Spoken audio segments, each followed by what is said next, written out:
नमस्कार दोस्तों, आज हम बात करेंगे म्यूचुअल फंड पोर्टफोलियोज़ के बारे में। सीधा स्क्रीन पे चलते हैं बिना टाइम वेस्ट करे और देखते हैं पोर्टफोलियोज़ कैसे हैं। यहाँ पे जब हम पहला पोर्टफोलियो रिव्यू करेंगे ना, तो इसमें मैं आपको बता रहा हूँ कि ये कैसे रहेगा। सारा का सारा सिर्फ 4,000 की है इनकी और जो भी है, ठीक है। लेकिन इसके बाद जो हम पोर्टफोलियो देखने वाले हैं ना, उसमें मैं कह रहा हूँ हम रिव्यू ही नहीं करेंगे। आप कहोगे कि क्यों भाई, रिव्यू वाली वीडियो है तो रिव्यू क्यों नहीं करोगे। रीज़न शायद आपको देख के समझ आ जाएगा कि उस पोर्टफोलियो को हम पोर्टफोलियो ही नहीं बोल सकते।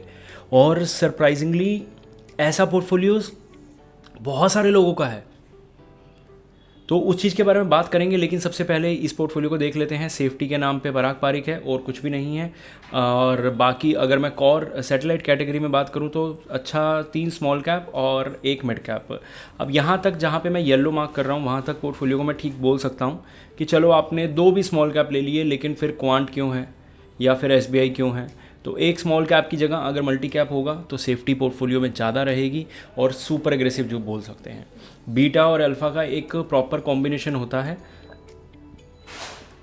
जिन लोगों को नहीं पता, बीटा होता है कि आपके पोर्टफोलियो का अगेंस्ट बेंचमार्क कितना रिस्क बन रहा है। तो इसको मेज़र किया जाता है कि अगर 1 से नीचे है तो ये आपका बढ़िया रहेगा, अगर 1 से ऊपर है तो ये क्वेश्चनेबल है, नहीं होना चाहिए, ठीक है। अल्फ़ा की बात ये है कि अल्फ़ा आप अगर मान लो 7 से 10 के बीच जनरेट कर रहे हो और बीटा आपका यहाँ पे 1 है और दूसरी तरफ 0.8 है और एक तरफ 1.2 है, तो ये वाला पोर्टफोलियो बेशक बीटा 10 क्यों ना बना रहा हो, कभी ना कभी ऐसा डाउनफॉल आएगा कि सब वाइप आउट हो जाएगा। तो ये होता है बीटा। तभी तो ये रेशोज़ बनाए गए हैं ना, ताकि आप समझ सको कि कहाँ पे कुछ ठीक है, कहाँ पे ठीक नहीं है। तो इसका अल्फ़ा बीटा ठीक करने के लिए एक फ़ंड हटा के दूसरा फ़ंड ऐड कर लोगे, सब ठीक हो जाएगा। ये वो वाला पोर्टफोलियो नहीं है, उसके बारे में हम बाद में बात करेंगे। लेकिन यहाँ पे भी एक मेजर प्रॉब्लम है। पूरा एक लार्ज मिड कैप इंडेक्स पूरा का पूरा, जिसके अंदर हमने 20,000 रुपये डाल दिया, इस पोर्टफोलियो का आप रिव्यू मत मांगो। फिर आपने डाल दिया, अब तो आप इस फंड के भरोसे हो, जो ये फंड रिटर्न देगा दे देगा। चलो शॉर्ट टर्म को हम क्या रिव्यू करें, ये तो आपने नॉर्मली रखा होगा। उसके अलावा आपका मोतीलाल और एक्सिस स्मॉल कैप के अंदर 10,000 कुछ बूस्ट कर देगा। लेकिन मेजर जो आपकी वेल्थ बनेगी या नहीं बनेगी या कम बनेगी, नहीं बनेगी का मतलब ये नहीं है कि रिटर्न्स नहीं आएंगे। रिटर्न्स आएंगे, जहाँ पे 15 आ सकते हैं वहाँ 12 आएंगे, जहाँ 12 आ सकते हैं वहाँ 10 तो आएंगे ही आएंगे, क्योंकि आपने पूरा का पूरा इंडेक्स के अंदर डाल दिया है। और इंडेक्स में फिर फ़ायदा भी होता है। फ़ायदा ये है कि आपको टेंशन लेने की ज़रूरत नहीं है। मैंने बोला ना, रिव्यू लेने की ज़रूरत नहीं है, आपको कहीं पे भी कुछ देखने की ज़रूरत नहीं है। आप भूल जाओ अपना पोर्टफोलियो। 15 साल बाद जो रिटर्न बनेगा वो आपकी किस्मत है। तो ये आपका पोर्टफोलियो। अब यहाँ पे जिस पोर्टफोलियो को मैंने बोला था कि ये वो पोर्टफोलियो है जिसको मैंने बोला था कि हम रिव्यू शायद ना ही करें। पहले तो देखिए, इनका गोल है long term investment, on going 10,000 की SIP है। अब फंड गिनते रहना। निफ्टी 50 में चलो डाल दिया, फिर 2 मिड कैप ले लिए, 2 स्मॉल कैप ले लिए, 2 फ्लेक्सी कैप ले लिए, और ये सारा का सारा 10,000 के पोर्टफोलियो में। फिर उसके बाद एक मल्टी कैप बचा, वो भी ले लिया। HDFC का बैलेंस एडवांटेज ले लिया, SBI कॉन्ट्रा, फिर सेफ्टी के लिए गोल्ड ETF भी ले लिया। ओके, अब लमसम की बात कर लेते हैं। या फिर उनमें भाई ये पूछ रहे हैं, अभी पूछ रहे हैं कि पैसा निकालूं या ना निकालूं।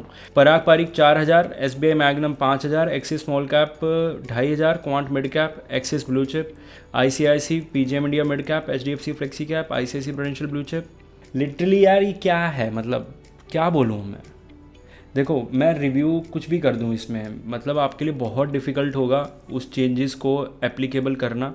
लेकिन अगर मैं बोलूं शांति से 10,000 का पोर्टफोलियो है, इनके अंदर आप 2-2 हज़ार की SIP करते रहो, बात ख़त्म। 5 फंड मैंने बता दिए, बाकी सब धीरे धीरे धीरे धीरे सब निकाल दो। अगर गोल्ड रखना है तो गोल्ड में जो सारा लमसम निकालो या बैलेंस एडवांटेज निकालो, इन 2 में आप डाल सकते हो थोड़ा बहुत, ताकि आपके पोर्टफोलियो की सेफ्टी बनी रहे। जो आपने बीटा अच्छा बनाने की कोशिश करी वो आप एक्चुअल में कर पाएँ, तब तो कोई फ़ायदा है। उसके अलावा इस पोर्टफोलियो का तो मतलब कुछ कहे, इसको पोर्टफोलियो नहीं बोल सकते यार। इतनी तो लोगों की वॉच लिस्ट होती है कि इसमें से हम फंड सेलेक्ट करेंगे, 4 लेंगे, 3 लेंगे। आपने तो पूरी वॉच लिस्ट लोगों की बना दी। एक और पोर्टफोलियो हम यहाँ रिव्यू करते हैं। यहाँ पे सबसे पहले हम बात करें तो ICICI ब्लू चिप की। ICICI ब्लू चिप एक अच्छा फंड है, बढ़िया है, ले सकते हैं। मल्टी एसेट के बारे में बाद में बात करेंगे। एक मिड कैप हो गया, एक स्मॉल कैप, और इन्होंने 2 स्मॉल कैप के अंदर ना पोर्शन देखो। अब यहाँ पे एक चीज़ है, इसी चीज़ को मैं ख़राब बोल सकता था, लेकिन अब यहाँ पे अमाउंट बहुत स्मार्टली इन्वेस्ट किया गया है कि 2,500 स्मॉल कैप के अंदर, 2,500 आपका large cap, sorry mid cap, और 3,000 आपका लार्ज कैप हो गया। तो ये डिवीज़न है, ये परफेक्ट है। और उसके बाद ये डिवीज़न परफेक्ट है। उसके बाद आपका बच गया ये मल्टी एसेट जो आपको सेफ्टी प्रोवाइड करा रहा है। आपका 10,000 का पोर्टफोलियो परफेक्ट बीटा बना, परफेक्ट अल्फ़ा बन जाएगा और अच्छा एक रिटर्न जनरेट हो जाएगा। होपफुली आप समझ गए होंगे। इस तरह की इंटरेस्टिंग वीडियोज़ के लिए हमें फॉलो करें। मिलते हैं अगली वीडियो में।